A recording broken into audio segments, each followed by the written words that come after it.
I'd also like to thank everybody for coming out. Today is May 4th, and it's the Star Wars theme, and instead of Star Wars, you ended up with Jumerous.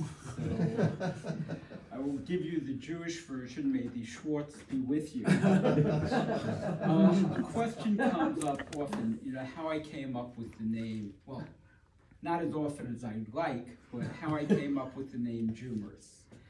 And I'm Jewish, so I am a Jew. I think I'm extremely funny, so I'm also humorous.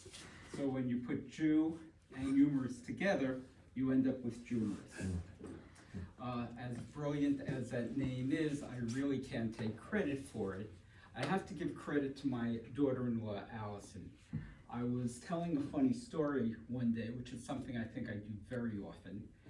And she didn't understand the story, which also happens very often. I think I'm telling a funny story.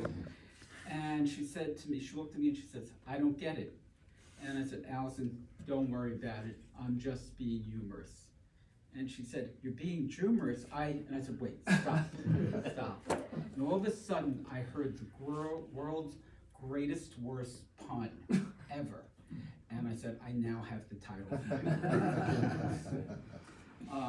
For full disclosure, Allison has not read my book.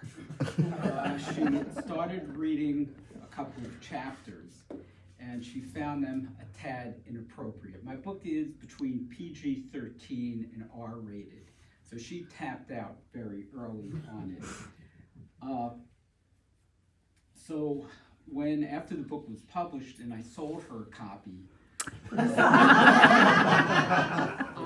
struggling author. Look, I didn't charge shipping or handling or tax, so she did get a break on it. What ended up happening was she says, "Well, why don't you cross out the titles that, the chapters that she might find inappropriate." So at the end of the day, she ended up reading the table of contents and the acknowledgments. So the subtitle for my book is "A Collection of Stories That Prove I'm Full of